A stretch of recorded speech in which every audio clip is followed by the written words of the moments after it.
Nós vamos conversar agora ao vivo com o Ronaldo Fernandes, da Royal Rural, que participa conosco desta edição e comenta esse fator.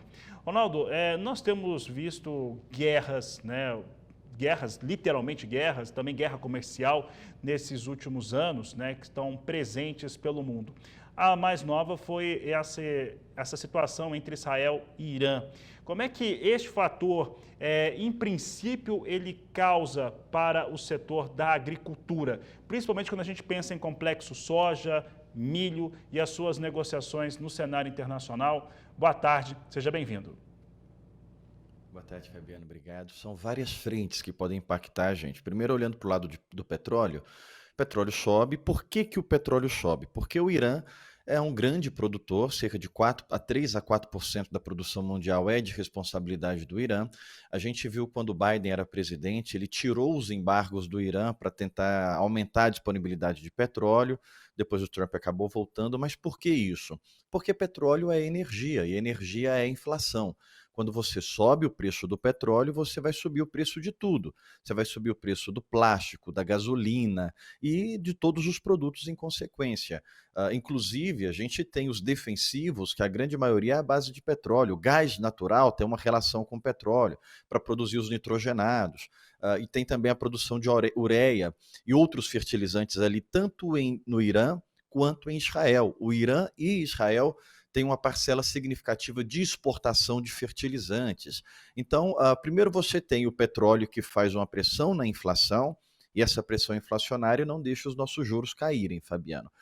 Depois, a gente tem o próprio petróleo puxando o óleo de soja no momento em que a Agência Ambiental dos Estados Unidos já tinha sugerido um aumento na mistura de biocombustível no combustível, ou seja, ela trouxe ali uma perspectiva de um grande consumo americano para óleo de soja. Então a gente teve dois fatores juntos.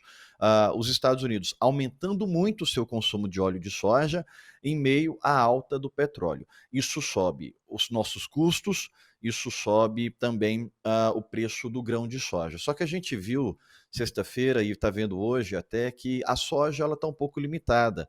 O óleo continua subindo, subiu 5% na semana passada, está subindo mais 6% na abertura de hoje, e a gente vê ali a soja em grão meio moderada.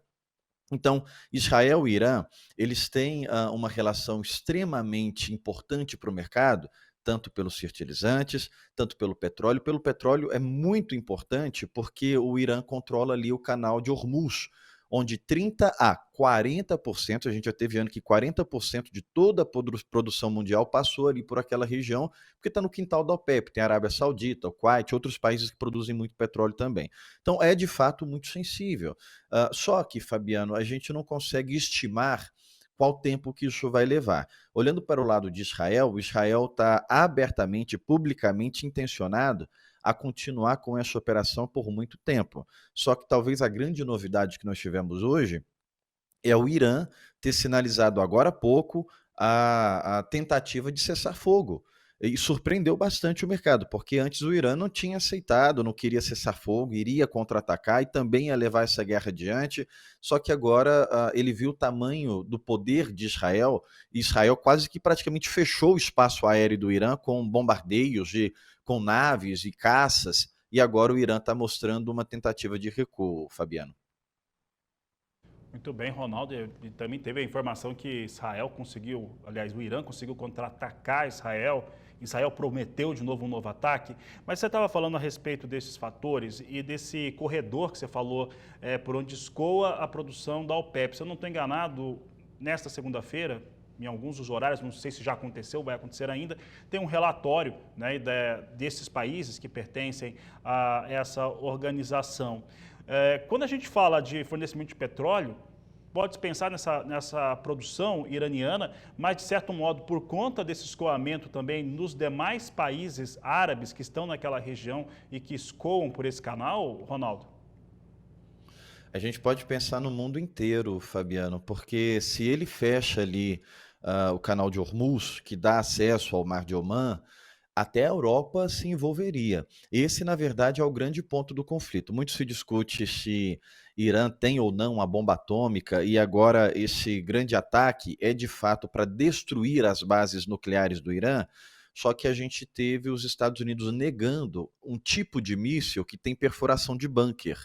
Então, por mais que Israel está fazendo ataques massivos, ele não vai conseguir destruir 100% da capacidade produtiva nuclear do Irã, porque tem uma base muito famosa que ela é construída dentro da montanha.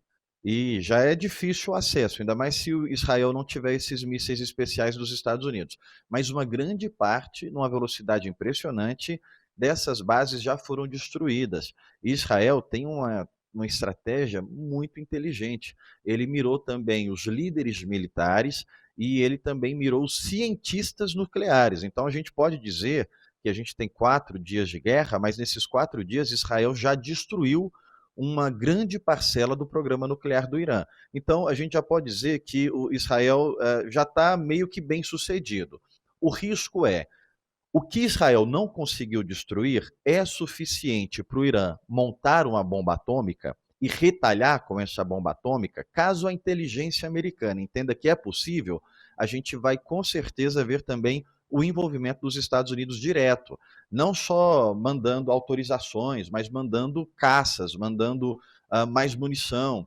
Não é uma guerra que se vai envolver soldados, é difícil de se enviar soldados para esses lugares, até porque Irã e Israel não fazem fronteira. É uma guerra balística de mísseis cruzando mais de 2.000 quilômetros, de caças voando, mas o Irã tem uma inteligência muito mais avançada, desculpa, Israel tem uma inteligência muito mais avançada, até por causa da parceria com os Estados Unidos pelo acesso aos satélites. Então o Irã ele está isolado. O único parceiro potencial do Irã que se tinha um receio era a Rússia. E a Rússia não diz que apoia o Irã a atacar qualquer base dos Estados Unidos. Deixa ele ali contra Israel e também o Putin se colocou disponível para intermediar negociações. O Putin deu esse passo de chamar Israel para conversar. Inclusive, há relatos de que o Benjamin Netanyahu, que é o premier de Israel, conversou por telefone com o Putin garantindo que não vai apoiar o Irã com forças. Então o Irã ele se vê isolado. E caso o Irã, talvez a bomba atômica que o Irã já tem pronta é de fato o Estreito de Hormuz, onde passa ali essa quantidade de petróleo, se ele resolve fechar aquilo, bombardear aquilo, ele vai arrumar briga com todo mundo, inclusive com a Europa. Então, o Irã se vê numa situação bastante isolada. O receio é o que o Israel não conseguir destruir ser suficiente para ele conseguir montar ali uma bomba atômica. De forma bem rápida, Fabiano, por que deflagraram essa guerra agora? Porque a inteligência americana tinha informações de que o Irã já estava no momento final de envelopar, de embalar a bomba atômica já para ela estar pronta e começar os seus primeiros testes. E Irã é um país que abertamente, durante muitos anos, diz que vai atacar Israel. Desculpa que é a palavra, mas o Irã categoriza Israel como Satã na Terra. Então é um inimigo há muito tempo, declarado. E um outro objetivo de Israel, e isso talvez seja um pouco mais difícil, é derrubar o regime do Ayatollah Ali Khamenei, do Khamenei. E os Estados Unidos não apoiam isso porque ele entende que se tira o Khamenei, que é um líder religioso e político, aí sim pode ter um conflito até em relação com a China, porque o outro regime que vai assumir pode isolar o Irã da Rússia, da China, e os Estados Unidos cutucar eles ali mais um pouco, que não é o que eles querem agora.